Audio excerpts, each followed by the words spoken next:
Olá, sejam todos bem-vindos e bem-vindas a mais um encontro Literatura na Mari. Eu sou Maria Fernanda Rodrigues, repórter de literatura do jornal Estado de São Paulo, e a gente vai conversar aqui hoje sobre os outros russos, os nomes que vêm marcando a literatura russa do final do século XIX até agora, né? A ideia é falar um pouco sobre dois mestres da concisão, na verdade um mestre das narrativas curtas, Chekhov, e um da concisão propriamente dita, Valan Shalamov. A gente vai conversar também sobre Mikhail Bulgakov, que ele é autor de um dos livros que até hoje encanta os jovens russos, e inspirou até uma música dos Rolling Stones. E por fim, e não menos importante, a gente fala sobre duas mulheres que estão aí ainda na ativa, que é a Ludmila Yulitskaya e a Ludmila Petruchevskaya. Peço desculpas pela pronúncia, nossos convidados vão falar melhor do que eu. Nossos três convidados são pessoas que, por curiosidade juvenil ou dever de ofício, passaram a respirar literatura russa, né? Eles leem, traduzem, revisam, editam, enfim. Começar apresentando a Raquel Toledo, é professora, pesquisadora e crítica literária. Ela é mestre em literatura e cultura russa pela USP, ministra cursos livres na área de literatura e dá aulas também no ensino regular, até na escola neste momento, né? A Raquel trabalhou no mercado editorial, passou pela Kozak Naif numa época em que a lendária e finada editora investia em traduções diretas do russo, uma prática que não é tão antiga assim. O Cid Piquet é editor, tradutor, não do russo, e poeta. Trabalha na 34 e desde 99 ele trabalha na 34 desde 99 e atua principalmente nas coleções de poesia e literatura estrangeira. Ele foi responsável pela edição de boa parte dos livros sobre os quais a gente vai falar aqui. E o Irineu Franco Perpétuo é jornalista, tradutor, crítico de música e autor do futuro best-seller Como Ler os Russos, publicado recentemente pela Todavia, e que apresenta um belo panorama aí da literatura russa, para leigos, mas não só. O Irineu, também como Cid, que trabalhou em alguns desses livros, ele traduziu muitos dos livros sobre os quais a gente fala hoje, como Mestre Margarida, do Bulgakov, e As Meninas, que está no prelo da 34.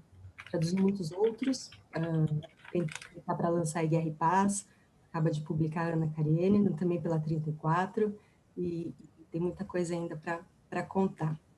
Enfim, uma apresentação básica sobre os nossos convidados, mas queria começar pedindo antes da gente começar a conversar sobre esses escritores e escritoras, que vocês contassem brevemente como começou esse interesse pela literatura russa. Acho que ninguém aqui tem sangue russo, tem? Não. Não, nem de longe. Acho que eu posso começar. Olá, pessoal. Muito obrigada, Maria Fernanda. Obrigada, Biblioteca Mário de Andrade. Estou muito feliz de estar aqui com o Irineu, com o Cid, duas pessoas de quem eu gosto demais e com quem eu sempre converso sobre literatura russa. Então, também é muito bom estar nessa conversa.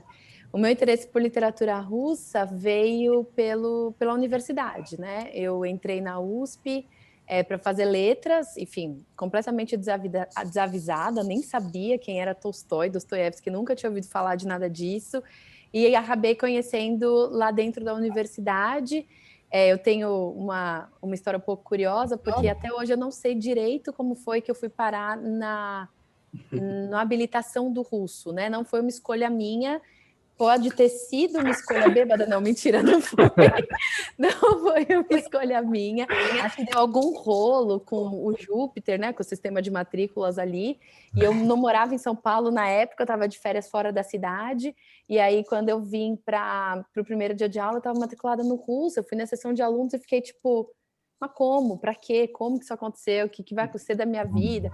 E na época, o Toninho, que era o responsável ali pela sessão de alunos, me deu uma informação que eu gosto muito de contar porque é muito verdadeira. Ele falou assim: Raquel, deixa de besteira, faz um ano de russo e no final você ranqueia de novo e pelo menos você vai ter essa história ótima para contar, que você fez um ano de russo na faculdade, vai poder escrever o nome das pessoas em cirílico no bar E nessa hora ele de fato me convenceu. Eu pensei, de fato, eu posso escrever o nome das pessoas em cirílico por aí. E aí fui fazer russo. Lá na faculdade era um ano só de língua, e a gente só foi ter contato com literatura de fato depois, né? No ano seguinte. Nesse primeiro ano eu tentei tirar o atraso e comecei a ler o máximo de coisas que eu consegui, porque eu me apaixonei pelo idioma. Achei uma coisa absolutamente impossível de aprender e totalmente linda. E dessa forma eu fui picada por essa mosquinha já aí, sei lá, uns 15 anos que eu me dedico diariamente a esse universo louco da literatura russa. Foi assim.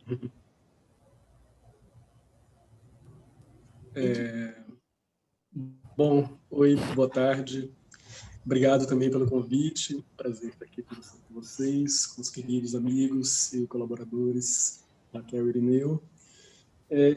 Bom, a minha história com a literatura russa, na verdade, assim, eu sou baiano, né, nascido e criado em Salvador, vim para São Paulo aos 17 anos para fazer letras na USP, para sair de casa também.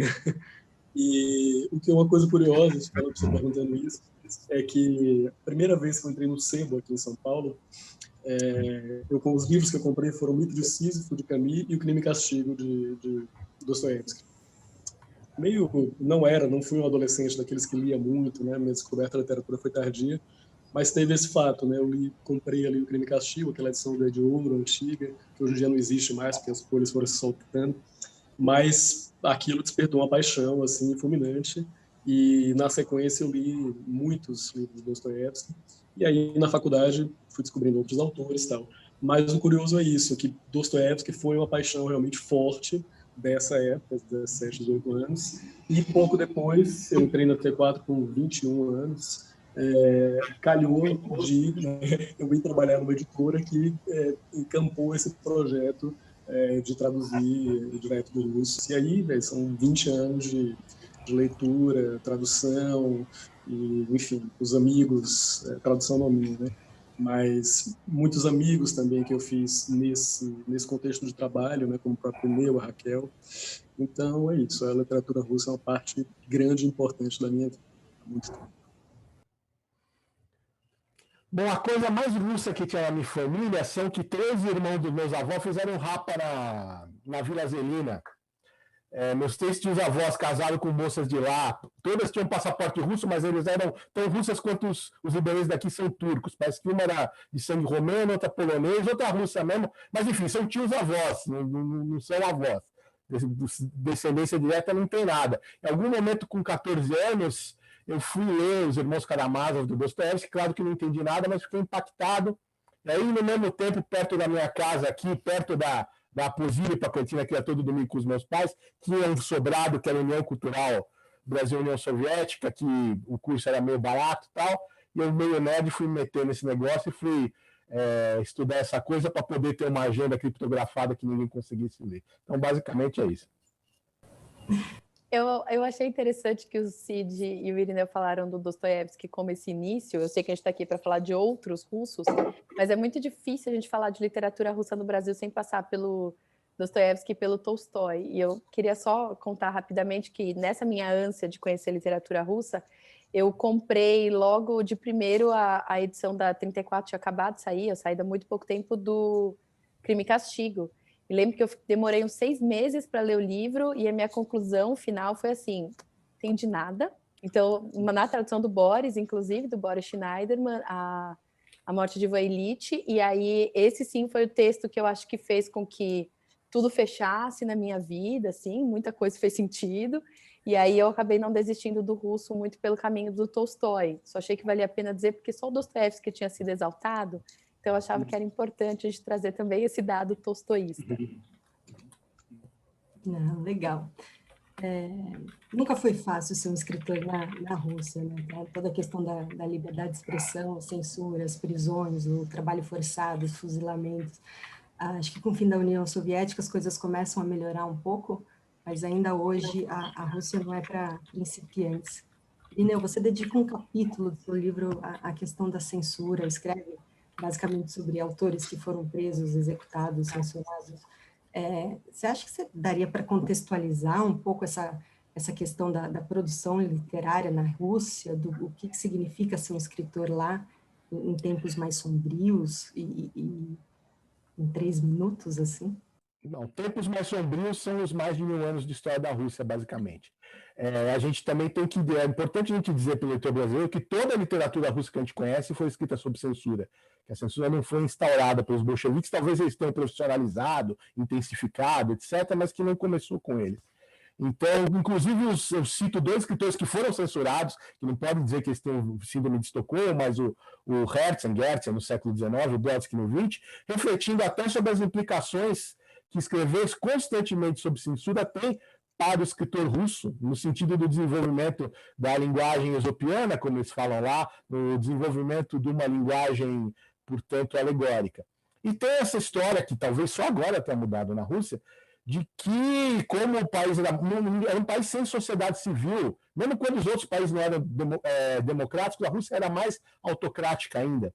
Então, acabava carreando para a literatura as outras discussões sociais também. A literatura acabava cumprindo vicariamente o papel das outras ciências humanas, já que não podia discutir sociologia, política, filosofia, etc. Tudo isso ia para dentro da literatura russa, que ganhava, assim, um caráter único.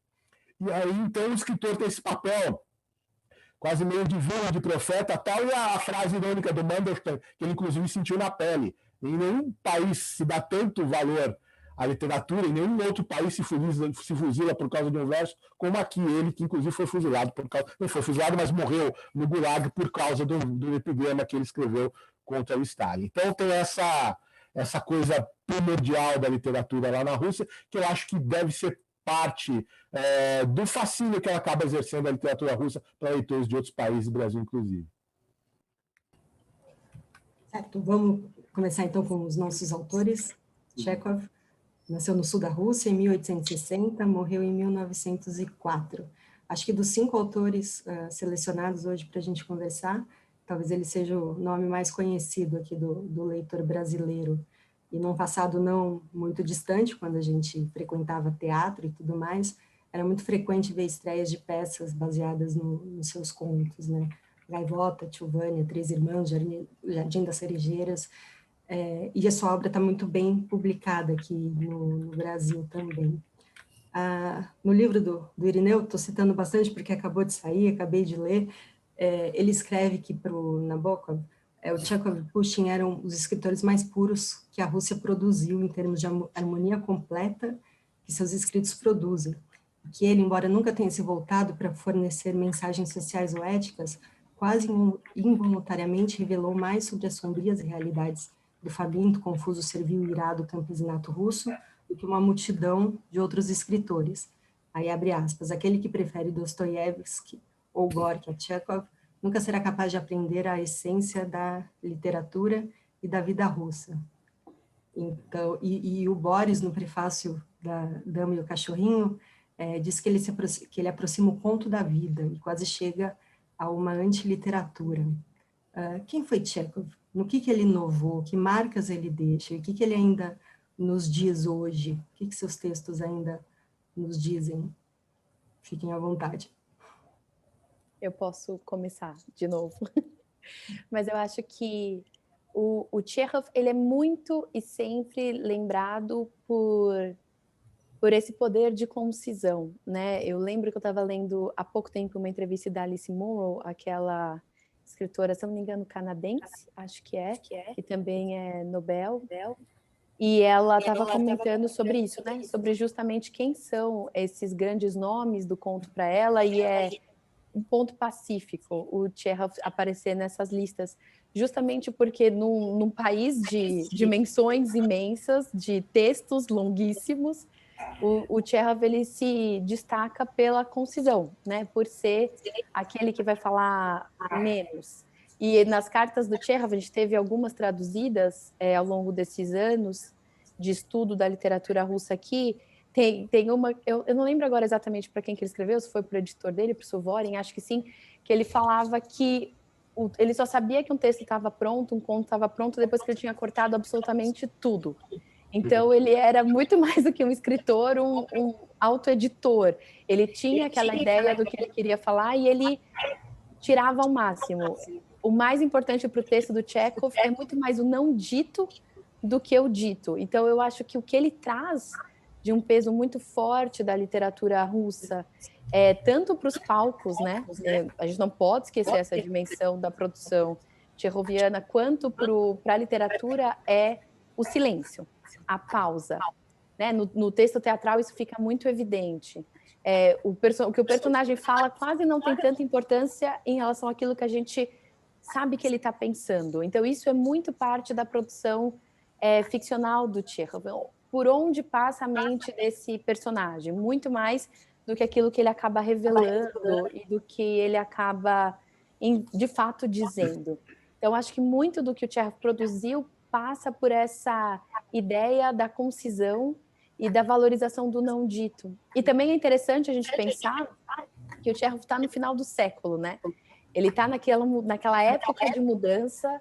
É engraçado, alguns textos dele parece que vão anunciar uma mudança que a gente, claro, sabe qual que era, a revolução que estava ali às portas, né? O Chekhov não chegou a ver, mas ele sente aquela mudança que tem para acontecer e ele anuncia aquela mudança de alguma forma sem, de fato, nomeá-la. Isso é muito bom porque combina com a literatura dele, que, de fato, não é uma literatura preocupada em dar nomes, em rotular, em explicar, né? Mas são esses pequenos retratos que ele vai criando, com exceção, aí acho que é legal a gente comentar, um texto que, em geral, a gente não comenta muito, mas que está traduzido em português, que é A Ilha de Sakhalina, que foi um texto que eu, pelo menos, só fui ter contato, de fato, quando saiu a tradução aqui no Brasil. Eu sabia que ele existia, eu havia lido trechos, mas eu nunca tinha lido inteiro, e que ele vai para um caminho muito diferente, porque aí a gente tem o Chekhov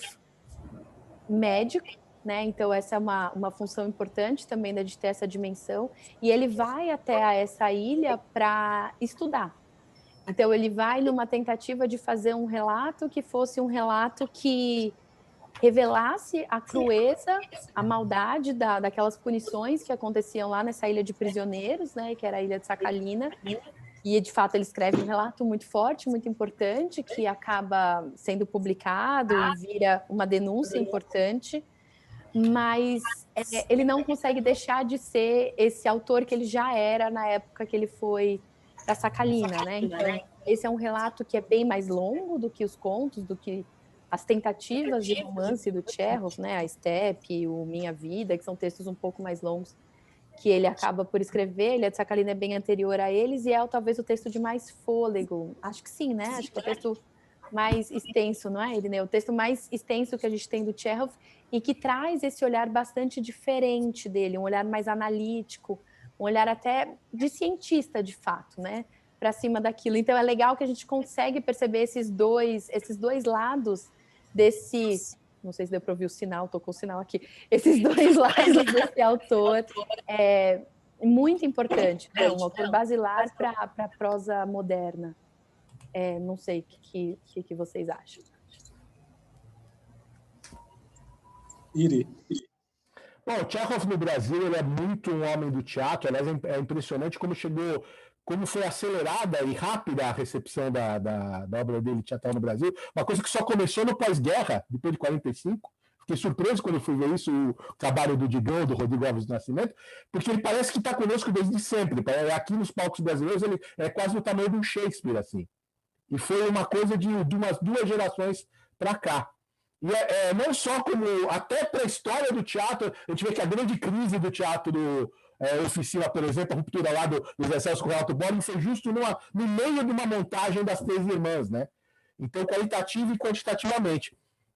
De um certo ponto de vista, do ponto de vista social, ele já não é mais daqueles aristocratas que escreveram as grandes narrativas russas do 19, representa o fim do grande romance russo, tanto que depois dele vem a Era de Prata e a volta da poesia, mas que precisava o Chekhov limpar o terreno dos romances para o pessoal poder voltar a escrever verso de novo. E ele é daqueles criadores, eu penso em Debussy, que era só 2 anos mais novo do que ele, ou em Gustav Mahler, que era da mesma idade, que então a maior parte da vida deles é no 19, mas a produção dele já aparece no 20, já aparece em configurar o 20. Aí, sobretudo, na questão do narrador, o narrador tcheroviano, né? A coisa do trabalho da ambiguidade, né? Do quanto você não sabe e do quão pouco você dá acesso ao leitor. Aqui é o Chekhov, eu já vejo Chekhov, já vejo Ronald James, assim, já vejo jogando para a grande ambiguidade do 20, e na literatura russa, especificamente, pensar na contística, depois dele vai vir o Babel, que não tem, na característica principal que ele une com o Chekhov é a concisão, e um que a gente vai falar daqui a pouco, o Shalamov, que é um cara que dizia, quando eu vou escrever, meu exercício é pegar o Babel e cortar os excessos. É um cara que já não pensa. Então me parece que tem um momento em que a gente pensa, quando a gente pensa na literatura russa, a gente pensa naqueles livros que você tem que casar com o livro, né? Ele fica 2 anos casado com o livro e tal, para ler. E o Chekhov é exatamente o oposto disso, é o exercício da concisão. Eu acho que também vai muito nesse caminho de pensar nos temas também que o Chekhov vai trazer, né? Pensando nisso que o Irineu falou, de como ele limpa, de fato, o terreno. Perfeito, excelente. Ele limpa esse terreno dos grandes romances para preparar essa virada do século na Rússia. Ele também vai limpar do olhar para essa nobreza que às vezes era tão central dentro da ficção russa.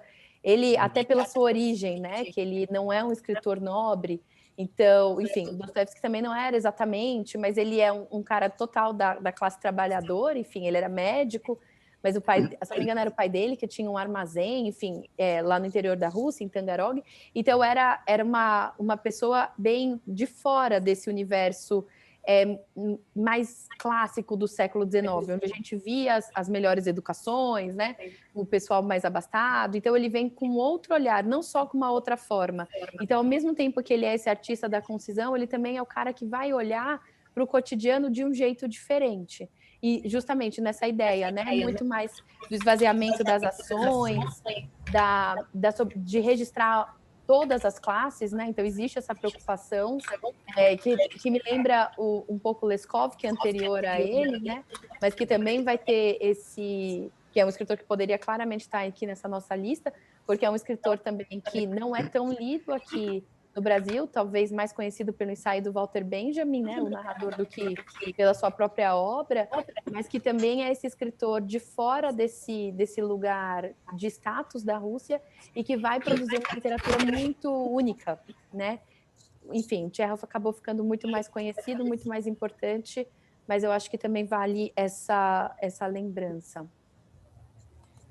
Bom, só fazer umas observações, vocês já falaram muito bem. Exato, né? O Chekhov tem aliás, uma coisa que eu fiquei pensando agora, como a Raquel falar, é que é uma característica, acho que em comum entre todos os autores que a gente vai falar aqui hoje, né? Que é a matéria deles é muito do dia a dia das pessoas comuns. Quase todos que a gente vai falar aqui, com diferenças, claro, né? E, enfim, Chekhov é um autor imenso, né? Só pela importância dele na definição, né, assim, das bases do conto moderno, né? E também no teatro. Bom, só para fazer um pouco de propaganda também, eu tenho que dizer que na 34 publicamos 2 volumes de contos, traduzidos pelo Boris Schneiderman, A Dama do Cachorrinho e O Beijo e Outras Histórias, 2 livros lindos, e 3 novelas, se não me engano. Chekhov também teve, né, a gente não falou disso aqui, mas ele exercitou também esse gênero da novela, nunca chegou ao romance, mas 3 novelas muito bonitas. O Duelo, Minha Vida e 3 Anos. E também dizer que estamos trabalhando em outras coisas do Chekhov, que eu não vou anunciar agora, mas é uma coisa bem bacana que deve sair no que vem. Era isso que eu ia perguntar, se tem mais coisa para... Tem coisa para vir aí no ano que vem, mas por enquanto eu não vou falar. Vem coisa boa aí, né? Vem coisa boa aí. Tem coisa boa aí. Eu que vem, eu não estou envolvido, então eu posso falar isso. Vem a coisa mais necessária do Chekhov. Simplesmente. É óbvio, estava pulando. Vem aquilo que o Brasil precisa, basicamente. Sim, total, Irineu. Bom, vou aproveitar então também fazer só um adendo aqui, né, sobre o Leskov, que é outro autor importantíssimo, que a Raquel falou. publicamos 2 volumes de contos também. É esse, de fato, né? Assim, até há pouco tempo, realmente, as pessoas só conheciam o Leskov por conta do ensaio do Benjamin, o narrador.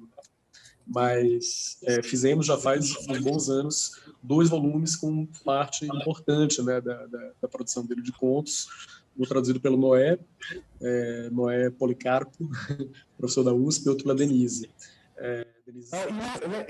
Lembrar também que do Leskov tem o texto que para a gente da música clássica é o mais importante, que é a Lady Macbeth do Distrito de Mtsensk, com tradução do Paulo Bezerra, que virou uma ópera de Shostakovich.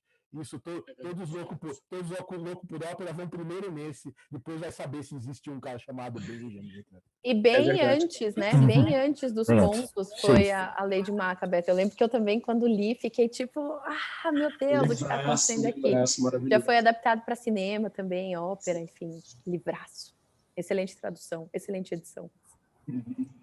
Cid, para quem nunca leu, por onde começar? Tchekov. Não, Tchekov. O Tchekov? Eu acho que pelos contos, né? Eu recomendaria A Dama do Cachorrinho. Acho que são os contos mais curtos dele, acho que é a face mais característica assim, do Tchekov, né? Tradução do professor Boris, excelente tradução, tem ali o filé da contística dele. Eu recomendo muito. Legal. Tem mais alguma coisa que vocês queiram comentar sobre ele ou passamos para o próximo? Passar, né? Acho que pode passar. Agora, traduzido pelo Irineu, Bulgakov nasceu em Kiev, na Ucrânia, em 1891. Morreu em 40. Nasceu 130 anos, morreu a 80, 81, mas seu livro mais conhecido só foi publicado na União Soviética há 48 anos. Se formou em medicina, esteve na Primeira Guerra, lutou depois, como muitos outros russos, trocou a medicina pela literatura. Foi um dos grandes escritores satíricos do século XX. Enfim, Irineu pode contar um pouquinho desses 2 livros que ele traduziu, O Mestre e Margarida, Os Dias do Stolin, parecem 4 atos. Tem outro livro dele, publicado pela 34 também, Anotações de um Jovem Médico e Outras Narrativas, entre outras obras, né? Ele, pelas pesquisas aqui, parece que não correu o mesmo risco que os outros escritores russos da sua época correram, mas ele tampouco viu seus livros publicados em vida, seus principais livros, né? Chegou a ter um livro ilustrado. Que história é essa, Irineu? E como ele foi, digamos assim, censurado e protegido? Quem é essa figura? Quem é esse escritor? O Bulgakov, por exemplo, do Tchekov, era o cara que estudou medicina e acabou na literatura, mas o Tchekov mantinha as duas. Ele escreveu numa frase que a medicina era a esposa legal e que a literatura era amante. O Bulgakov não era muito monogâmico na vida, mas na vida profissional, sim. Então, ele largou a medicina e virou apenas literato. E ele cultivava um pouco a história de querer ser o Gogol do século XX. Então, como o Gogol ele tinha a origem na Ucrânia, como o Gogol ele tinha a veia satírica e como o Gogol ele tinha uma ligação com o teatro também. Aliás, parece que ele era, inclusive, um ator. E quando você lê a descrição que ele faz do protagonista do Mestre e Margarida, que é o alter ego dele, basicamente está fazendo a descrição física do Gogol. Então, ele meio está dizendo, eu sou o Gogol. Então, o Bulgakov ele lutou do lado dos brancos na Guerra Civil, na verdade, contra os vermelhos, mas ele não conseguiu migrar, ele ficou doente, ficou no Cáucaso, não conseguiu ir embora, e aí ele resolveu tentar a vida em Moscou, na Moscou dos anos 20, e é isso que aparece muito nas suas sátiras. Antes da década de 30, não que a coisa fosse democrática, mas ainda havia mais um espaço um pouco mais maleável na literatura russa, ainda não tinha sido sistematizada nem formulada a doutrina do realismo socialista. Na verdade, vigorava até uma doutrina quase oposta do tipo que quem fosse visto como companheiro de viagem, ou seja, o cara não precisava ser do partido, nem precisava ser simpatizante, bastava não encher muito o saco e criticar o regime que eles deixavam, toleravam. Então era nessa franja que o Bulgakov operou durante uma época, conseguiu publicar um pouco. Mas aí depois, com a morte de Lenin em 24, a ascensão do Stalin, o regime vai se endurecendo. E tem esse caso que eu, nas minhas pesquisas, achei 2 casos na literatura russa em que o escritor não foi preso, mas a obra sim. Né? que aconteceu com O Coração de Cachorro do Bulgakov e com Vida e Destino do Vassili Grossman. No caso do Bulgakov, eles devolveram para ele 2 anos depois. No caso do Vida e Destino, não devolveram para o Grossman. No caso do Bulgakov, aprenderam. Isso é muito curioso. A gente pensar que uma das frases-chave do Mestre Margarida é os manuscritos não ardem. Pois bem, aprenderam dele os manuscritos do Coração de Cachorro e o seu diário. Devolveram isso para o Bulgakov. Coração de Cachorro, ele ficou. O diário, ele falou, eu não terei provas contra mim, ele queimou o diário. Aí, depois da perestroika, abriram os arquivos do KGB e descobriram que o KGB tinha mantido uma cópia dos diários, justamente porque era prova contra ele. Então, a gente voltou a ter acesso a esses diários por causa do zelo dos funcionários do KGB, provando que, no caso do diário de Bulgakov, realmente os manuscritos não arderam. Mas ele estava... aprenderam os manuscritos do Coração de Cachorro na mesma época em que o Teatro de Arte de Moscou, o Teatro do Stanislavski, portanto, o teatro dos atores tchecovianos, do diretor tchecoviano, o Stanislavski desenvolveu o seu método de atuação a partir das peças do Tchekhov. Esse teatro encenou uma peça do Bulgakov, Os Dias do Turbin, baseada no seu romance A Guarda Branca. E o Zé Bigodinho gostou, o Stalin foi ver pelo menos 15 vezes, isso está nos registros do teatro, então você sabe, parece que ele sabia algumas falas de cor. Então isso teria salvo o Bulgakov da pior sorte, que ele ficou de um jeito que ele não podia ir embora, ele não podia trabalhar, ele escreveu não só para o Stalin, escreveu para o saque de todo o serviço de atendimento ao consumidor lá do Partido Comunista da União Soviética, dizendo, olha, vocês me deixam ir embora, vocês me deixam trabalhar. E aí, um dia teve uma coisa que é fato, parece lenda, mas o Stalin ligou para ele, alô, aqui é o camarada Stalin e tal. E aí, como está a vida? Falou com o Bulgakov, você gostaria de trabalhar no Teatro de Arte de Moscou? E no dia seguinte, o Teatro de Arte de Moscou ligou para o Bulgakov, ele ganhou, então, uma sobrevida podendo trabalhar no mundo teatral. Ele não teve nenhuma moleza depois, foi difícil, ele não conseguiu publicar mais nada. Mesmo no teatro ele foi tendo cada vez mais restrições, acabou no fim da vida trabalhando como libretista do Teatro Bolshoi de Moscou, no Teatro de Ópera, mas teve isso. O fato do Stalin ter visto e gostado numa peça dele meio que salvou. O Bulgakov naquela época muito possivelmente teria curtido uma colônia de férias na Sibéria quando não teria sido mandado já para o outro mundo mais cedo. Mas ele acabou até morrendo de causas naturais. E aí ele escreve o Mestre Margarida. Os 2 últimos anos da vida dele, ele passa escrevendo o Mestre Margarida, na esperança de publicar, esperança que não que ele não consegue ter. Ele morreu com a mesma idade do pai, perto dos 48 anos, e da mesma doença.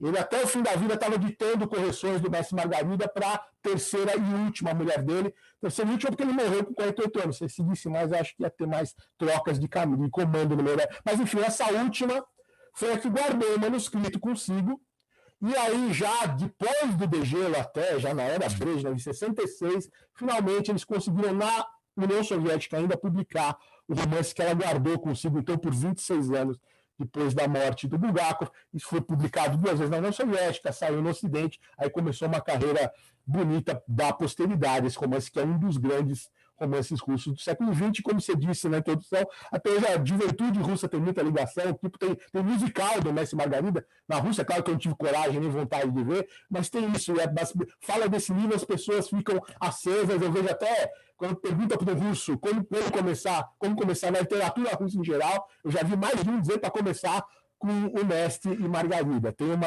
80 anos depois da morte do Bulgakov, ainda tem uma conexão muito forte. E o que tem de tão especial nesse livro? Conta um pouquinho da história. São tramas entrelaçadas, né? Tanto que o Mestre só aparece no capítulo 11 ou 12. Porque ele foi montando essa matriótica aos poucos, ele foi botando uma bonequinha dentro da outra, até juntar as 3 coisas. Então é uma história, da ida do diabo a Moscou, nos anos 20 e 30, e o diabo começa a tocar a bagunça lá, tocar o terror lá. Então tem toda essa parte satírica do Voland, é o nome que vem do Fausto de Goethe, e seu séquito, destacando no séquito um gato chamado Behemoth, que até eu que não sou de gato fiquei apaixonado pelo gato. Tem isso, tem a história central do Mestre Margarida, uma história de amor, como Tristão e Isolda, Beata e Luísa, mas também a história de um criador, que é ele, né? todo o meio literário russo, as agruras do literato, do artista criador lá, e essa Margarida é a Gretchen do Fausto, enfim. Esse mestre que não tem nome, que é o alter ego dele, e esse mestre escreve um romance histórico sobre Pôncio Pilatos. O Bulgakov vinha de uma família, o pai dele era professor de teologia e o avô dele era pop, era sacerdote. Na igreja ortodoxa russa, assim como nas igrejas protestantes, padre pode casar, então não é que foi ilegal, teve essa descendência. Então ele mexe com toda essa formação religiosa da família para escrever esse romance. E não é só que a história que o mestre escreve esse romance está dentro do Mestre Margarida também. Tem 4 capítulos grandes e com uma linguagem completamente outra, dessa história muito peculiar, dessa narrativa muito peculiar, essa visão muito peculiar que o Bulgakov tem, digamos, do evangelho, da história da execução de Cristo. Essas 3 narrativas estão entrelaçadas com uma veia satírica muito afiada. Embora o romance não seja só sátiro o tempo todo, tem as passagens realmente de medo muito góticas até, acho que aí ele está buscando no fantástico gogoliano lá atrás, essas passagens, tem passagens sentimentais, tocantes, todo Chaveco deu a história do amor dele com isso não tem nada a ver com Gogol, porque Gogol nunca tem amor, nunca tem mulher, aqui tem, e é também lido numa chave bastante lírica, então tem esses vários mundos que se cruzam e que se entrelaçam. Eu queria agradecer muito por esse livro ao Cid Piquet, porque quando podia aglomerar lá em casa, Cid, a Raquel, etc., toda do Russo ia no fim de ano, a gente chatava os jantares nababescos e foi num jantar em dezembro que o Cid falou, traduz o mestre para nós aí. Bom, eu posso aproveitar aqui e dar o testemunho de que, enfim, é um livro maravilhoso. Eu só fui ler esse livro na tradução eu não tinha lido antes de o Irineu traduzir para 34, de eu trabalhar nele, né, na preparação. E realmente é um livro maravilhoso, divertidíssimo, muito bem traduzido, inclusive por causa disso que o Irineu falou, né? Como é um livro, tem, digamos, 2 faces, né, principais, uma que é a história do Mestre Margarida, outra é o romance do mestre que está dentro, são registros muito diferentes. E isso foi muito bem feito na tradução. Mas, sobretudo, é um romance muito divertido. Assim, embora seja um livro com uma facilidade imensa, tem de tudo ali dentro, né? Tem a história do julgamento de Cristo, tem a história de amor, tem essa esbórnia do diabo em Moscou, que é uma grande sátira, na verdade, ao meio literário também, né? E, inclusive, uma coisa da censura e tudo mais. É maravilhoso, grandíssimo romance. Eu quero fazer um comentário breve sobre o Bulgakov, porque não sou russa, mas sou desse time aí fica toda animada quando fala de Bulgakov. É de longe um dos meus escritores russos preferidos. Vou contar uma anedota, não sei, acho que hoje eu vim com um anedotário, mas é porque eu tenho uma história boa da Rússia, do Bulgakov. Quando eu estava em Moscou, faz tempo, 2013, eu fiz uma amiga russa, a Oksana, que queria muito ser atriz.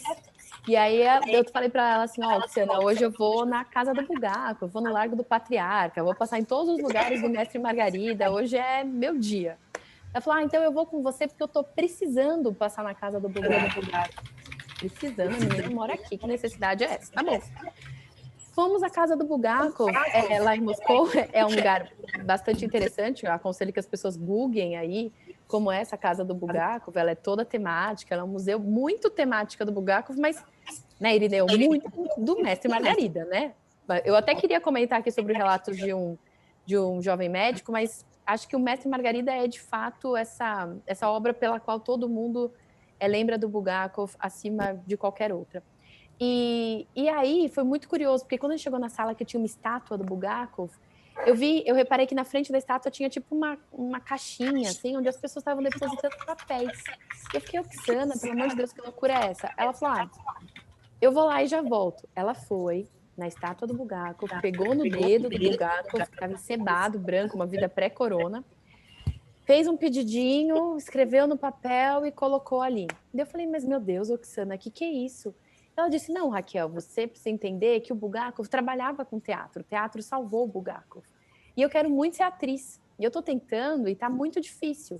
Então eu aproveitei que você vinha e pedi para ele me ajudar na minha carreira de atriz. Então eu fiz o pedido e deixei aqui. Eu achei aquilo a coisa mais esquisita que eu já vi na minha vida. Quando eu voltei para o Brasil, trocando mensagens ali com a Oksana pelo Instagram, e não é que ela me conta, Raquel, imagina, deu certo, sempre dá, estou trabalhando no teatro. O Bulgakov realmente abre os caminhos para quem quer trabalhar. E essa crendice dos russos com o teatro é uma história muito engraçada, porque, de fato, ela foi na fé de que ela conseguiria resolver alguma coisa ali.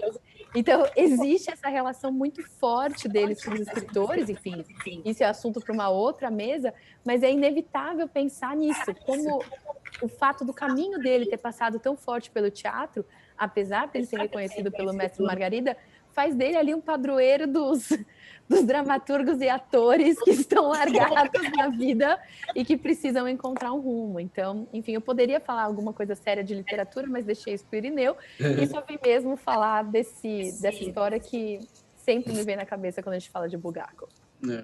Bom, só amarrar aqui rapidinho e falar dos livros, né? Bom, então, temos a 34 essa edição do Mestre Margarida, que, aliás, assim, é um dos livros que tem vendido muito, na 4ª edição, acho que saiu mais recentemente uma anotação do Jovem Médico, né, que é o livro mais começo de carreira dele.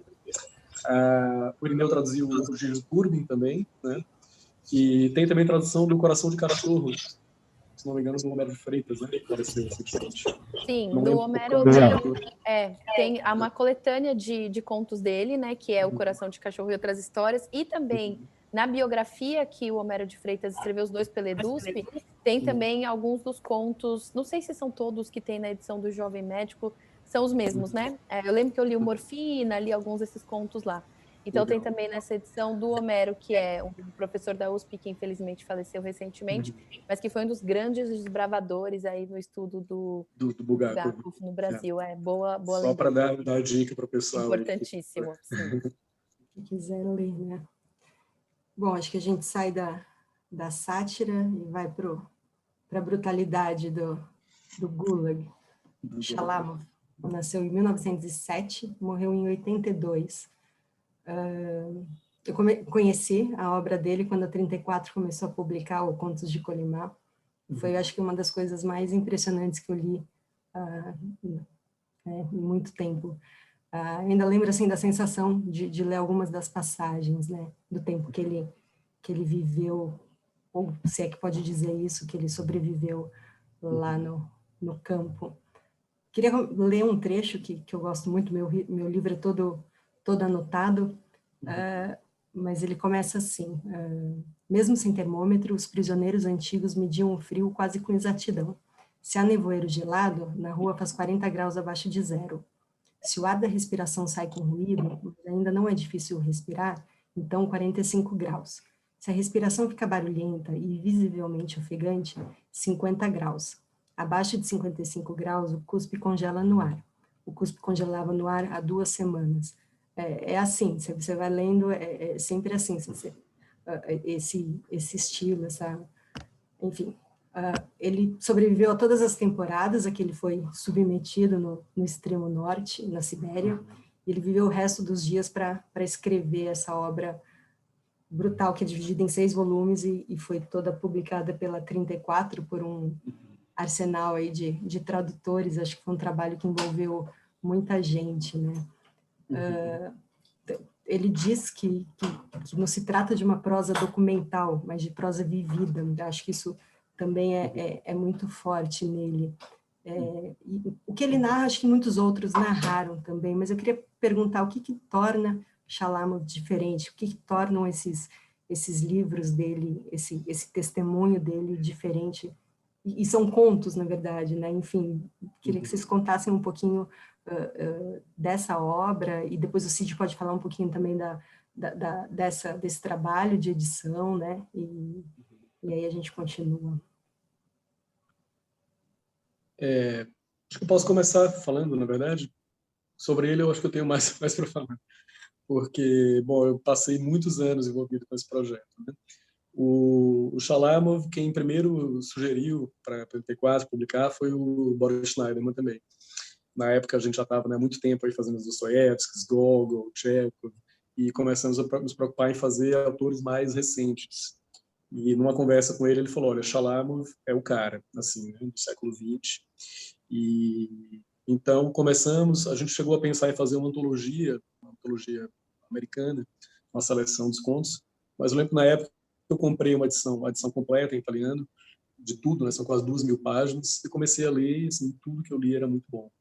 Falei, pô, vamos fazer tudo. Fomos atrás, conseguimos apoio, patrocínio, porque é um livro caro, né? É uma tradução difícil, e entramos nesse projeto aí de publicar esses 6 volumes, né? São quase, ao todo, quase 2.000 páginas, e de fato, é um negócio muito impressionante. A história dele é essa, né? Ele era, né, um jovem escritor, poeta, que ali nos anos 20, né, já sob Stalin, já estava começando a pegar geral, né?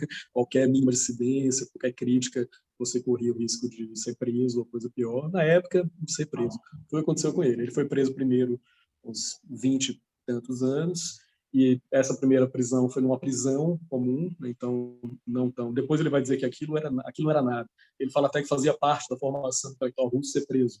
Era até importante passar por essa experiência. Aí ele é solto, só que na segunda vez ele é preso de novo, e aí ele é mandado para o Gulag, né, os campos de trabalho, onde ele passa, nessa segunda vez, eu acho que quase 15 anos. E é essa brutalidade aí que Maria Fernanda descreveu, né, que a gente sabe um pouco, malnutridos, frio extremo, né, trabalho pesado, e além disso, uma situação, uma indignidade absoluta, né, e a situação dos presos, dos intelectuais no Gulag era muito delicada, porque eles eram vistos como inimigos, né, o inimigo do povo, né, e eles eram submetidos, além da prisão, das condições atuais, eles eram submetidos também à violência dos bandidos de verdade, né, que eles chamam de blatares. Tem todo um jargão muito específico no livro. A bandidagem mesmo, né, que um intelectual, um professor, um médico, no meio de uma turma dessa, não tem vez nenhuma. Então, eles eram muito humilhados, né? Ele sobreviveu a isso durante muitos anos, né? na base da não dá para dizer nem como. É uma coisa realmente assim, muito impressionante. Passou por essa experiência, e quando ele é libertado, ele volta muito debilitado com essa cara toda, mas decide dedicar o resto da vida a escrever sobre isso. Ele passou os outros 20 anos de vida escrevendo essa obra, né, Os Contos do Colimar. Para você ter uma ideia, a Svetlana Alexievich, né, ganhadora do Nobel, que a Companhia vezes publicou, ela considera ele o maior escritor do século XX. E foi isso, encampamos esse projeto, começamos a traduzir, foi um projeto que durou, assim, eu fiquei envolvido nisso uns 7, 8 anos, vários tradutores, é uma literatura muito forte, muito impressionante, pela matéria que ele relata, mas ele é um grande escritor também, mas muito difícil de ler e de traduzir, né? Tanto a cada volume que eu pegava, é um sofrimento. Os tradutores também tiveram essa experiência, mas, enfim, conseguimos chegar ao fim, fazer os 6 volumes. De fato, são contos pelo tamanho, né, pela extensão, a gente poderia chamar de contos. Mas ele tem toda uma reflexão teórica também sobre a forma, né, desses textos. Inclusive, em cada um dos volumes, a gente incluiu aparatos, né, críticos ou de outras pessoas. Em 2 volumes, textos do próprio Shalamov, explicando, né, comentando. Um se chama Sobre a Prosa, mais de modo geral, e outro Sobre a Minha Prosa, em que ele comenta exatamente isso que você está perguntando, né? Qual é a forma, o que são esses textos. Ele fala, não são contos, porque a literatura aqui falsearia essa experiência. Essa é uma experiência de uma brutalidade tão grande que não dá para você ficcionalizar, né? Inclusive, a diferença dele com o Solzhenitsyn era essa. Ele acusava o Solzhenitsyn de ter falseado, digamos, né? Assim, ele fala, por exemplo, tem uma passagem de um dos livros de Solzhenitsyn em que ele fala que tinha um cachorro passando por ali, um gato. Ele fala, mentira. Se passasse um cachorro, as pessoas pegavam e comiam. Entendeu? Então, coisas desse tipo. É muito brutal mesmo. Então, ele chama de documento. Né? Foi um documento marcado pela experiência. Enfim, ele elabora muito sobre isso. Agora, o curioso é que, embora ele faça toda essa defesa, né, de uma forma nova para dar conta de uma experiência nova, uma experiência limite, né, como é que ele viveu, em muitos momentos ele tem contos, tem textos desses que são belíssimos, são extremamente poéticos, Aí ele fala que, em alguns casos, o leitor precisa disso para aguentar o que vem, o que vem. Mas, na verdade, eu entendo que ele era um poeta, né? Ele escreveu poesia também, bastante, e tem contos desses, principalmente que ele fala da paisagem, e são dos raros momentos em que ele consegue estar sozinho, né? Ele é designado para um trabalho, então ele está sozinho no meio da natureza, é poesia pura. Mas o grosso, realmente, é a experiência dele ali, né? Com o trabalho, com a desnutrição, com a doença, com a humilhação, e naquela sociedade absurda, né, de pessoas totalmente relegadas e explorando loucamente umas às outras. Também conta assim, textos muito talhados, né, ele não quer deixar nada, que nenhum floreio, ele quer dizer só o essencial. Mas, assim, na verdade, é uma coisa, não dá para dizer que é só isso, porque tem um pouco de tudo, né? Tem contos poéticos, tem muitas histórias sobre o dia a dia, né? Tem contos quase técnicos sobre o funcionamento do campo, né? E sobre as relações sociais ali dentro. Tem tratados sobre o mundo da bandidagem. Tem mini biografias, né? Em que ele, isso, claro, ele escreveu fora, já depois disso, em que ele para contar a história de uma pessoa que ele conheceu ali e que morreu ali, e que ele fala, se eu não contar, ninguém mais vai contar. Esses são de arrepiar, assim, sabe? São heróis invisíveis, né? Muitas pessoas salvaram a vida dele, um enfermeiro que deu um trabalho, enfim. É um negócio absurdo, muito bom, altíssima literatura, dolorosa, mas necessária. O Roberto Saviano, o escritor italiano, diz que Lei Shalomov mudou a vida dele. No primeiro volume, nós colocamos um texto lindo do Saviano sobre o Shalomov. Eu ia, inclusive, ler um trechinho aqui, que eu acho que, para não assustar os leitores, apesar dos livros serem uma pancada, mas o Saviano escreveu: não se deixem desencorajar pelos contos que vão ler, não partam prevenidos por saber que sentirão na carne sensações atrozes, não se assustem por saber que conhecerão horríveis torturas e tremendas injustiças. Os escritos de Shalomov são a confirmação do bem. Pode parecer paradoxal, mas é assim. É bem impressionante mesmo, né? É muito. E todos os relatos né, são nessa pegada. Não sei se colega, eu tenho uns trechinhos que eu poderia ler aqui, mas queria saber se o Irineu e a Raquel querem comentar. Eu queria fazer um breve comentário, Cid. Eu também lembro que fui lendo os livros à medida que a 34 foi lançando, e era um autor que eu conhecia só por um conto, que tinha sido lançado anos antes na nova antologia do conto russo, também da 34.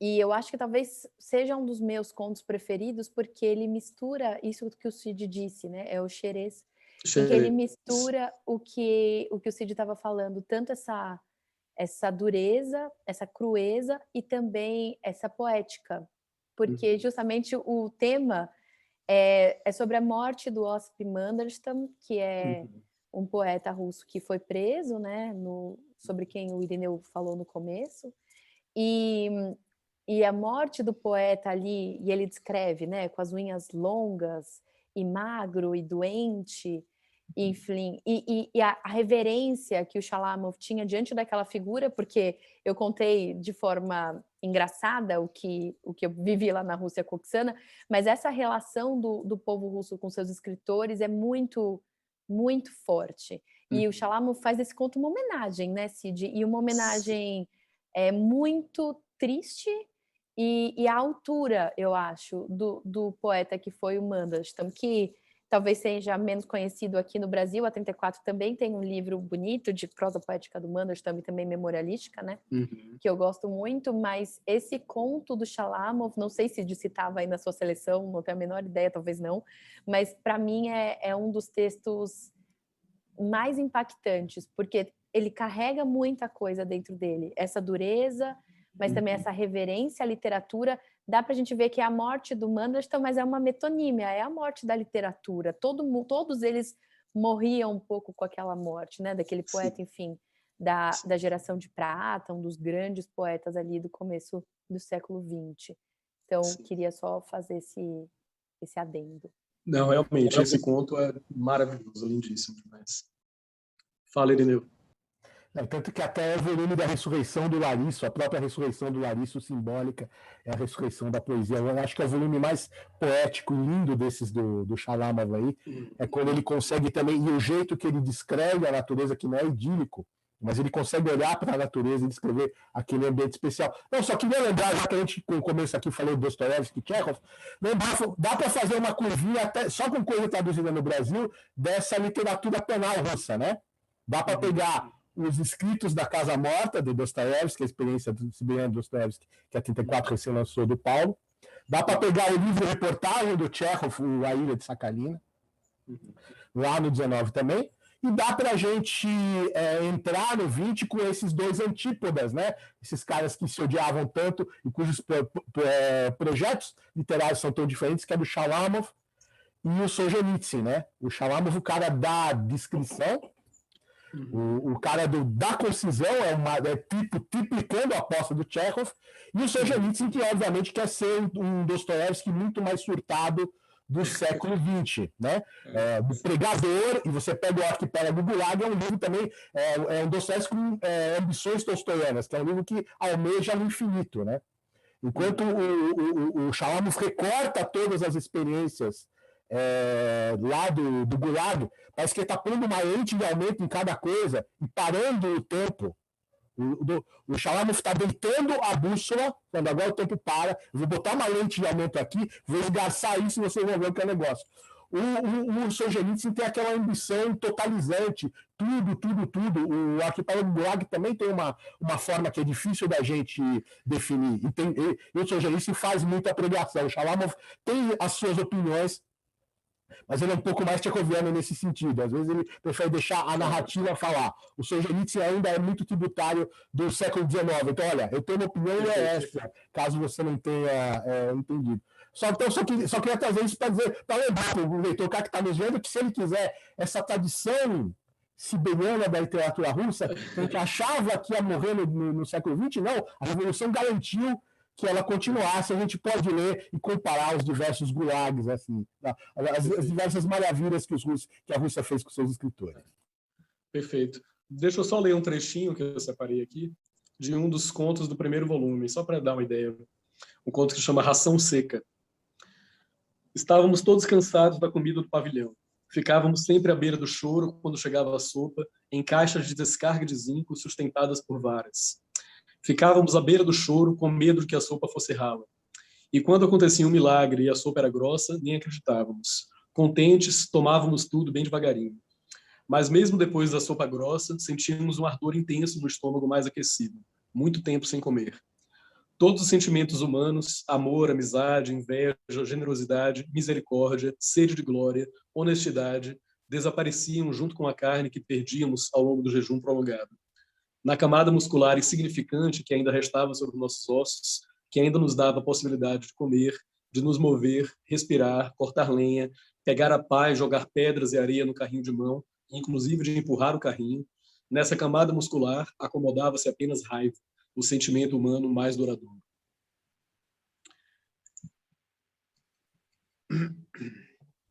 Que dizer, né? A desumanização em...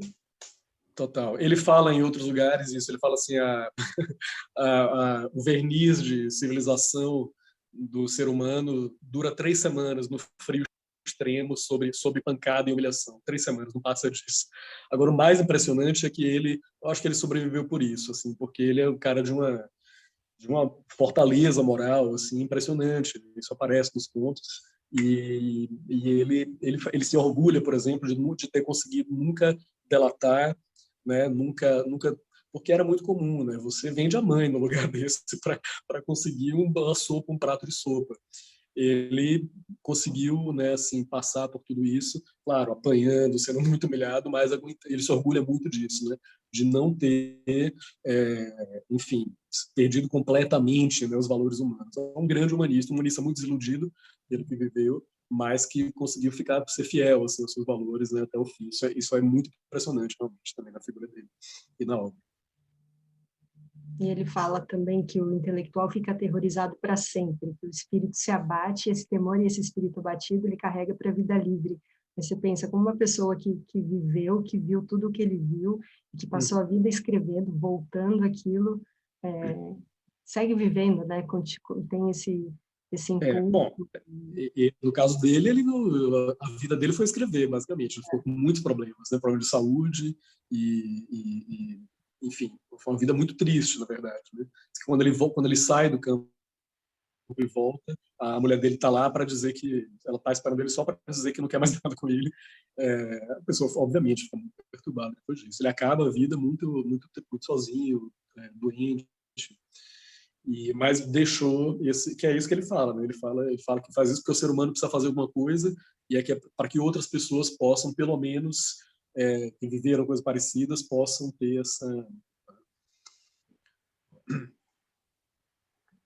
esse testemunho. Né?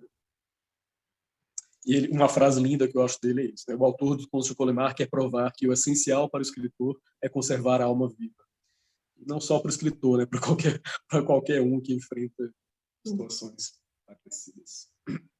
E tudo isso foi ontem, né? Ele morreu em 82. Eu não sei a Raquel, mas a gente já estava aqui, né? E parece que é uma coisa de outro mundo, de outra época. Não, outra coisa que ele fala, tudo isso pode acontecer novamente. A história sempre se repete. Enfim, estamos vendo, né, que, de fato, coisas que a gente achava que, né, tínhamos superado no Brasil, no mundo, estão aí acontecendo, né, agora, enquanto falamos. Passamos para as mulheres? Eba. Passamos para as mulheres. Bom, a gente conhece, pelo menos eu, acho que menos livros escritos por mulheres russas do que por homens, mas parece que tem um movimento aí de publicação recente, acho que não só de autoras russas, enfim. Também no livro, o Irineu, em Como Ler os Russos, o Irineu comenta que o protagonismo da literatura russa pós-soviética parece pertencer, sobretudo, às mulheres, né? A gente vai falar de duas delas, elas têm um pé lá e um pé cá. Vou ver se eu acerto os nomes agora. A Lyudmila Yelitskaya tem 78 anos. Então, uma história que começa, sei lá, em 70 ela foi demitida do Instituto de Genética porque ela estava lendo e datilografando literatura clandestina. Aí ela desiste da biologia, passa a se dedicar à escrita, ganha fama internacional nos anos 90, foi a primeira mulher a ganhar o Booker russo, o equivalente, né? E, enfim, tem alguns livros aí. O Irineu acaba de traduzir um, que a 34 vai publicar. Ele pode contar um pouquinho. E a outra, Lyudmila, agora é mais difícil, hein? A Petrushevskaya. Ela tem 83 anos, ela nasceu de uma família de intelectuais bolcheviques, teve uma infância difícil, que ela narra no livro A Menininha do Hotel Metropol, que foi publicado pela Companhia das Letras, que lançou também, antes, Era uma vez uma mulher que tentou matar o bebê da vizinha.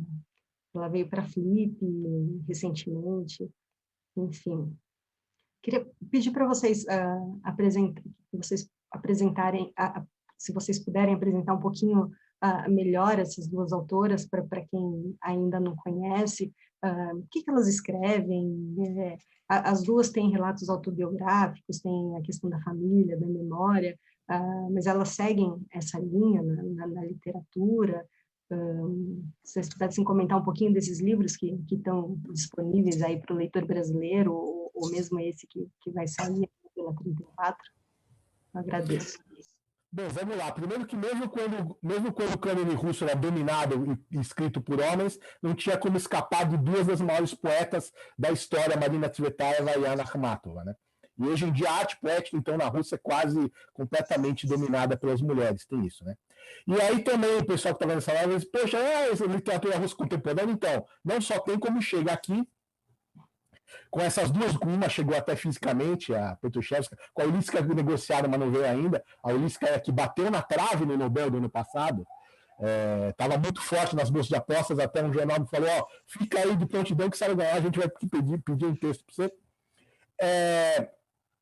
Então tem essas duas coisas, tem muita presença de mulher e existe uma literatura russa contemporânea forte a ponto de chegar aqui, A Petrushevska eu traduzi um continho dela para a nossa antologia do humor russo, da 34.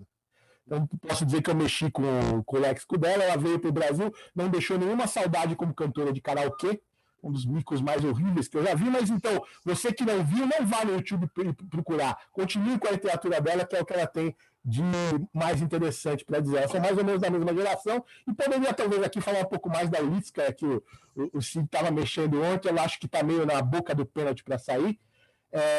Meninas, eu chamaria, se eu tivesse que definir, chamaria de um ciclo de contos.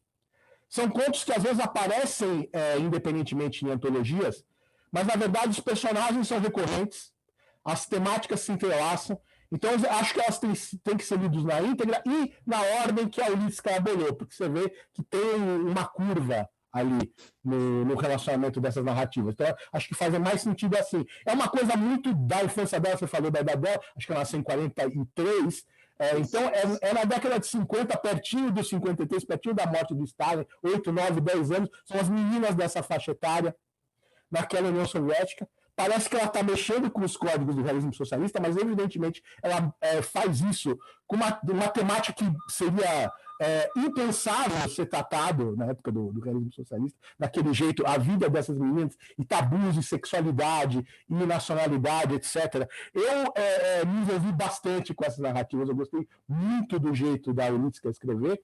Na Rússia, ela é uma dessas intelectuais públicas, dessas pessoas que se posicionam de modo muito corajoso.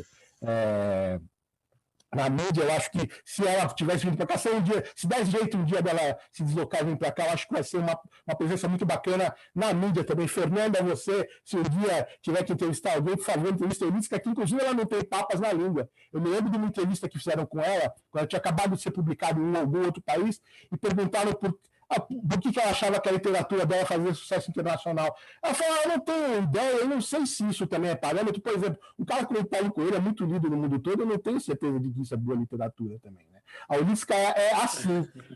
E só para não fechar minha fala sem falar, quer dizer, falei dessas duas, mas o último Nobel da língua russa também foi por uma autora, uma escritora mulher, né? Que foi a Svetlana Alexievich com seus livros reportagem lá. Quer falar? Pode falar. Você vai quero. Não, a primeira coisa, o Lideu falando que as mulheres sempre estiveram aí, eu me lembrei, tem as que não eram nem escritoras oficialmente, mas que tiveram um papel muito grande na literatura russa, que são as mulheres dos escritores. Né? A mulher do Tolstói, a mulher do Dostoiévski, sem as mulheres, eles provavelmente não teriam feito muito. A do Bulgakov, né? Que a gente comentou, que ficava anotando ali no leito de morte dele as alterações. Importantíssimas, né? Para a obra mesmo, né? A mulher do Dostoiévski, inclusive, revisava, estenografava, fazia tudo naquela maluquice para cumprir os prazos. Mas, enfim, uma tradição longa também importante de mulheres, né, na literatura. Também, há algum tempo, tenho me preocupado com isso, nós lá no 34, começar a publicar mais mulheres. Aí eu queria aproveitar e dar uma notícia aqui, que eu não sei se o pessoal está sabendo, mas esse ano eu vou editar lá pela 34 uma antologia poética da Tsvetaeva, grande e excelente, traduzida pelo André Nogueira. Isso vai ser um livraço, assim, vai ser pelo menos os que eu estou editando, vai ser o livro de fim de ano. Uma bela antologia, o André é um baita tradutor. Tem outros projetos aí também em andamento. A Ulitska veio nesse pacote já há alguns anos também, em conversas aí com o Bruno Gomide, com o Irineu, tentando escolher algum autor assim, para postar, escolhemos a Ulitska. Na época eu li um romance dela, chama Sonietka, mas inclusive a gente chegou a tentar trazer ela para a FLIP. Ela, claro, né, já de idade, ela falou que geralmente era a época em que ela ia encontrar os netos, então ficava difícil de vir para o Brasil, mas ela estava querendo vir. Então, espero que em algum momento, se a gente voltar aí, né, poder fazer essas coisas, ela, quem sabe, apareça por aqui. E acabamos escolhendo fazer esse livro que o Irineu traduziu, Meninas, por ser mais curto, porque a gente tinha esperança de conseguir publicar a tempo. Foi no ano retrasado isso, o Irineu já entregou essa tradução faz tempo. Porque a ideia era conseguir publicar a tempo de ela vir para a FLIP. Mas, infelizmente, não deu. Mas, enfim, o livro está saindo agora.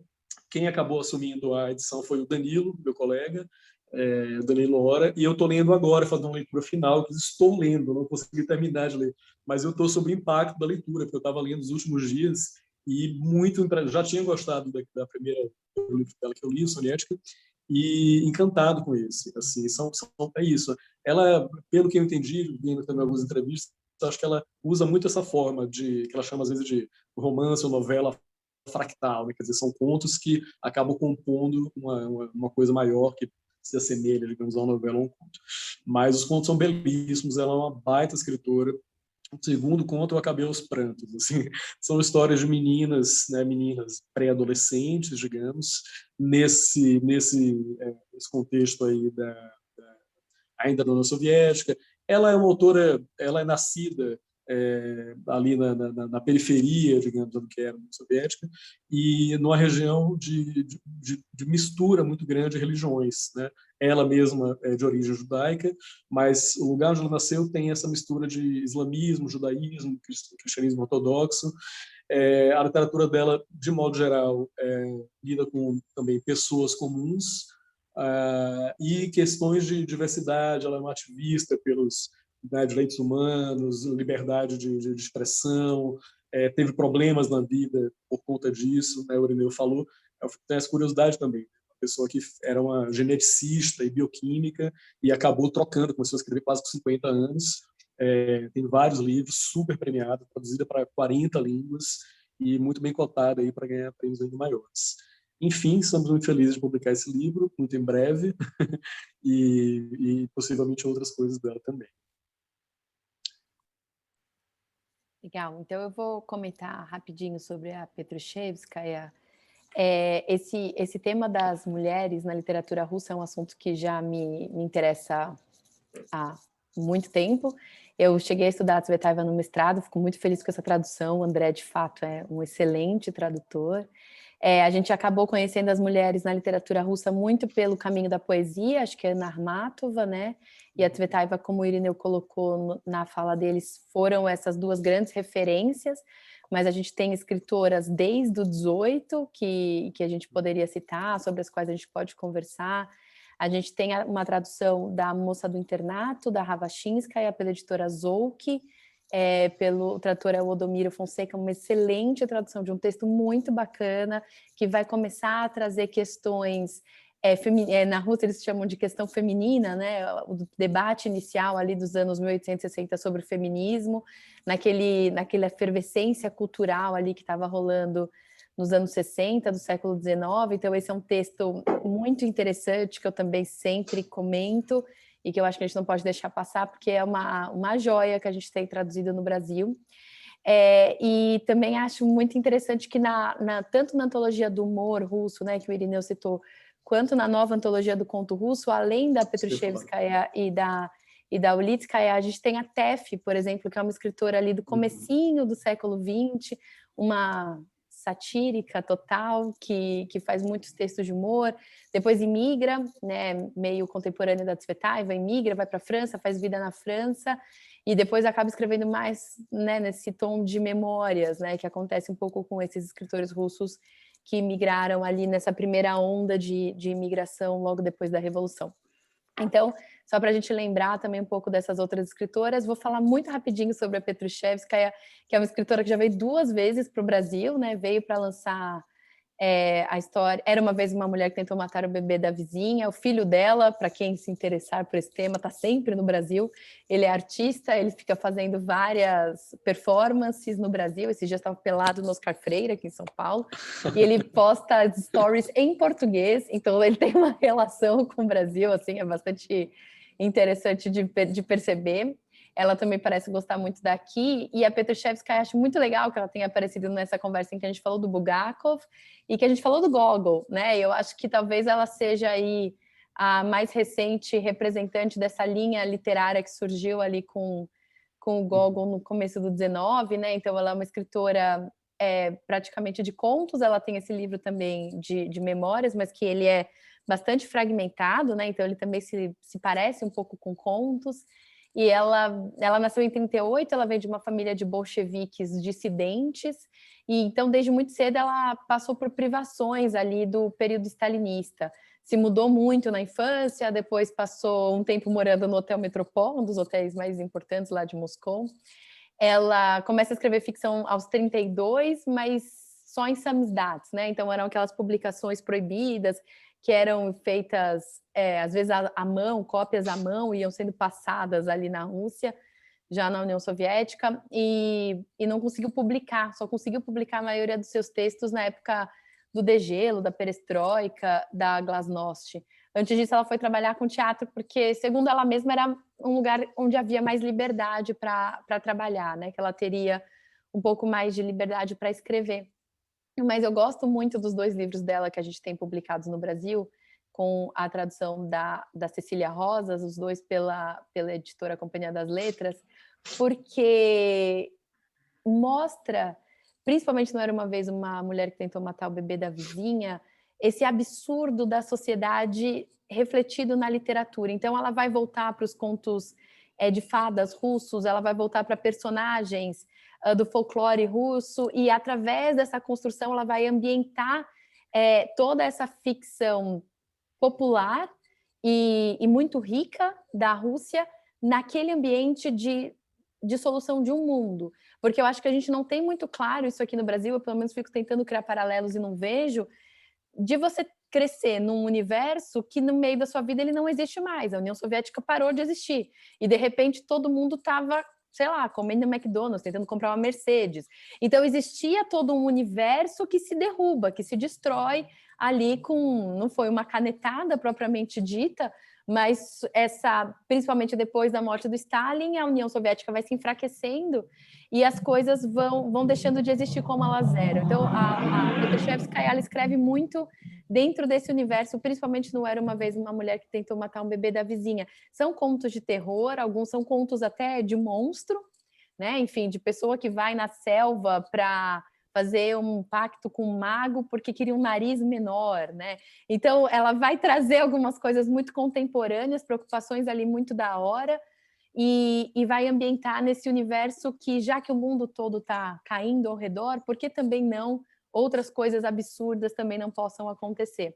Isso lembra muito a gente ao Bulgakov, né, Irineu? Que também coloca o diabo ali solto em Moscou, porque também o caos é tanto que um diabo a mais ou a menos já nem faz diferença. A realidade já é tão absurda, né? Então, eu acho a Petrashevskaya uma escritora muito interessante, enfim, também largamente premiada, prêmios na Rússia e fora da Rússia. É uma escritora muito interessante que, sem dúvida, vale a pena conhecer, talvez não cantando, né, de fato, mas vale a pena conhecer a sua literatura. Legal, deixa eu só fazer uma coisinha que eu me lembrei, que a Ulitskaya, enfim, além de ser uma autora, né, mulher, muito boa, muito importante, lendo sobre esse livro que a gente está editando dela, o Danilo chegou a fazer algumas perguntas para ela sobre o livro, fez uma entrevistazinha com ela, e ela falou que resolveu escrever esse livro porque ela percebeu que na literatura russa havia muitas histórias sobre meninos, mas nenhuma sobre menina. Ela resolveu escrever. Ela é ativista nesse sentido também. As personagens dela, a maioria são mulheres, né? A outra coisa é que, bom, já que estamos falando sobre outros russos aqui, um livro que é marketing, mas é uma dica de coração, porque é um livro belíssimo e que justamente faz um panorama, traz muitos autores menos conhecidos, que é o livro que a Raquel citou, A Nova Antologia do Conto Russo, que é organizado pelo Bungomid, que eu editei no SP4 já faz um bom tempo. É um livraço, são 40 autores, 40 contos, e desde Lermontov, Pushkin até agora, alguns desses autores que a gente está falando. É um belo panorama para quem quiser sair do óbvio da literatura russa. Sim, e que trouxe mulheres, né? Eu acho a antologia especialmente importante por isso, porque ela trouxe prosadoras, né? Que eu acho que foi um trabalho muito pioneiro nesse sentido. Sim. Viva a Bruna. Viva o Bruno. A ideia não era muito entrar em outros russos ainda, mas eu queria perguntar. A literatura russa está muito bem publicada no Brasil. 1934 começou esse movimento da tradução direta. Kozak veio depois. Acho que hoje toda editora séria quer ter um livro de um autor russo traduzido direto do russo. Mas pensando numa coisa mais contemporânea, assim, o que interessaria a um editor hoje na nova literatura russa, assim, nos novos autores? Claro que é mais fácil publicar um domínio público, uma coisa assim, mas sei lá, que a 34 tem uma característica um pouco diferente, mas se você fosse procurar um novo livro escrito na Rússia agora, assim, um autor jovem, que história você ia gostar de editar? Olha, na verdade, assim, temos feito esse movimento, né? Mas é claro, tem tanta coisa boa na tradição literária russa que, assim, é um estoque quase que infinito, né? Então, o que nós temos feito é tentar, ao mesmo tempo que continuamos publicando, né, os grandes, os clássicos, agora mesmo acabou de sair a tradução do Irineu do Karenina, porque, enfim, esses livros sempre merecem, né, novas traduções. Para a editora é importante também ter um catálogo, mas já faz muito mais de 10 anos que temos essa preocupação de trazer autores cada vez mais contemporâneos, né? Então, mas cada livro desses é isso que eu te falei. O Shalom, eu passei 8 anos envolvido com esse projeto, né? Agora estamos trazendo a Liska, é claro, não é uma jovem, mas é uma escritora viva das principais, né? A Petrushevskaya também, quer dizer, o movimento está acontecendo. Claro, volta e meia me chegam dicas nesse sentido, né, de autores mais jovens, contemporâneos. Eu editei também o Sarokin, né, Vladimir Sarokin, que é outro escritor dos mais importantes, vivos, escrevendo hoje na Rússia. Publicamos um livro chamado Dostoiévski Trip, que é uma peça deliciosa, muito divertida, e vai sair um outro, que é O Dia do Oprichnik, traduzido pela Arlete, um dos livros mais importantes dele. Esse deve sair no ano que vem. Agora, de autores mais jovens, volta e meia, ontem mesmo, o Chico Francisco de Araújo me falou de um autor que ele já me falou várias vezes. A gente também não dá, estamos aí, uma hora vai acontecer algo nesse sentido. Mas muito autor e pouco tempo, né, para fazer. Mas aceitamos sugestões dos muitos tradutores, amigos, competentes. Eu não consigo não sugerir, eu acho que não é tão jovem também, mas a Tatiana Tolstaia, que já foi traduzida no Brasil, né? Sim. Numa tradução... foi nos Degraus de Ouro Tatiana Belink. Da Companhia das Letras, Tatiana Belink. Muito obrigada, Irineu. Eu lembro o livro da Companhia antiga, dos anos 80, saiu quase que na mesma época que saiu nos Estados Unidos, na Rússia, enfim, acho que é uma contista e tanto, e acho que o Bykov também, né, que eu acho que é um escritor que tem balançado ali um pouco os degraus da ficção na Rússia e que é um escritor muito crítico, muito atento e relativamente jovem, eu acho, não sei quantos anos o Bykov tem, mas ele é mais novo do que essas mulheres de quem a gente está falando. E que acho que o Irineu talvez saiba falar mais dele, Irineu. O Bykov acho que ele tem um pouco menos que 60. O Bykov tem uma coisa jovem. Ele é um cara muito que aparece na TV lá, né? Ele é muito midiático. Ele é um cara que reflete muito sobre literatura, né? Ele tem uma cultura literária enorme, inclusive é uma das fontes que eu uso no meu livro para falar de gente, quando eu quero alguém que cause, ou quando me falta alguma coisa, tem o Bykov. Vem dessa tradição do Nabokov de eu vou tocar o dane-se, vou falar o que me passa pela cabeça, e vocês acreditam, vocês concordam ou não, tanto faz. O Bykov, acho que ele está numa das nossas antologias, não sei se na do conto ou na do humor, ele já aparece, sim. Acho que na do humor. Bom, gente, acho que a gente está caminhando para o final. Para encerrar, eu queria pedir para vocês dizerem assim, o que vocês, sinteticamente, claro, o que aprenderam com a literatura russa, lendo essa literatura esse tempo todo, uma lição que fica, enfim, e se vocês pudessem indicar um dos livros que a gente citou aqui hoje para quem está assistindo, um livro do coração aí, qual vocês indicariam?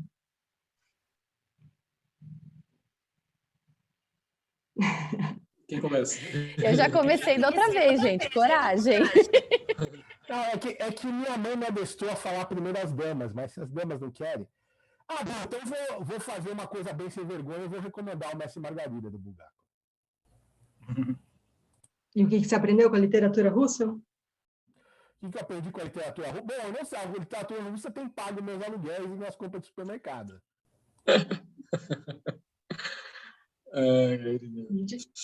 Bom, o que eu aprendi com a literatura russa, eu acho que eu aprendi a amar a literatura muito com a literatura russa, né? Porque com certeza são alguns dos meus autores de predileção, assim, desde a juventude. E aprendi a ser editor também com a literatura russa, né? Porque grande parte da minha história como editor foi dedicada a esse trabalho, né? E através disso tive, enfim, o privilégio de conhecer pessoas incríveis, né? Como o professor Boris Schneiderman, e trabalhar nas revisões com ele, e, enfim, Paulo Bezerra, trabalhei em quase todas as traduções dele para T4, pelo menos os grandes romances de Dostoiévski. Enfim, um aprendizado que continua e a cada vez se descortina mais autores incríveis. É realmente impressionante, né? Tem uma coisa na água daquele lugar ali que as pessoas parecem que já nascem com talento literário. De resto, sugestão... bom, a gente falou de tantas aqui hoje, né? O Shalama eu sempre recomendo, porque eu acho que é uma coisa que sai assim, um pouco da cor. Realmente é um autor que as pessoas conhecem pouco, e é muito forte, muito poderoso, muito atual pelas questões que ele trata. Bom, eu vou recomendar o Meninas, que não saiu ainda, mas está para sair. Tradução do Irineu, Politskaya, mulher, grande escritora. Eu acredito que aí, dentro de um mês, o livro deve estar sendo publicado. Bem, eu nem sei tudo que eu aprendi com literatura russa, sei lá, acho que desde a ler literatura russa, a beber vodka, não sei, a desconfiar de muita gente. Eu aprendi muita coisa com a literatura russa, acho que aprendi a ser professora, aprendi a ser leitora, aprendi a ter paciência. Eu acho que a literatura russa me ensinou muito isso também, de ter paciência, de entender o tempo de um romance, entender o silêncio de um conto. Então, é uma literatura muito formadora, de fato, para mim. E acho que quando a gente fica embrenhado, né, tantos anos dentro desse universo, ele sai pelos poros, né? Então, faz parte de mim, assim, completamente. E é uma alegria para mim sempre poder falar disso. Para indicar, eu gostaria muito de indicar, acho que talvez... Eu acho, assim, uma joia absoluta a nova antologia do conto russo, sobre a qual a gente falou aqui. Nela a gente vai encontrar todos os escritores sobre os quais a gente falou, e as escritoras também. Acho que talvez o livro mais interessante para a gente ter em casa, para começar a conhecer a literatura russa. Não tem o Bulgakov, né, na nova antologia do conto russo, se eu não me engano, mas aí compre o Mestre Margarida, porque é, de fato, um livro maravilhoso. Maravilhoso. E também indico bastante a Petrushevskaya. Acho que tanto a menininha do Hotel Metropol, mas acho que especialmente o Era Uma Vez Uma Mulher que Tentou Matar o Bebê da Vizinha, é um livro surpreendente e muito russo, e ao mesmo tempo muito contemporâneo, muito próximo, engraçado, irônico, assustador, enfim. É um livro que vai levar a literatura russa para um lugar que não é o lugar que a gente espera. Então, se você abre aquele livro esperando encontrar o Dostoiévski, você vai encontrar talvez o Gogol de saias, assim. Então é muito engraçado, ele vai para um outro universo, né? Eu gosto muito de quando a literatura russa surpreende a gente. Então, deixaria essas indicações. Legal. Só para mostrar a carinha deles um pouco. A gente só fala e não... né? Que legal. Mestre Margarida. Vou mostrar a prova que eu estou lendo aqui. Isso é privilégio, chama privilégio essa sua vida. Com revisão.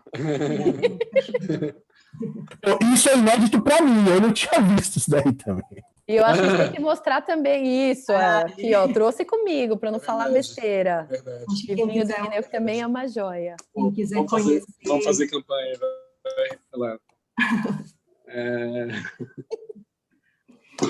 Gente, agradeço muito a participação de vocês, as dicas, as informações. Foi muito legal. Certo? Obrigada. Obrigado, Fernanda. Obrigada, gente. Tchau, até mais. Bom vê-los. Tchau.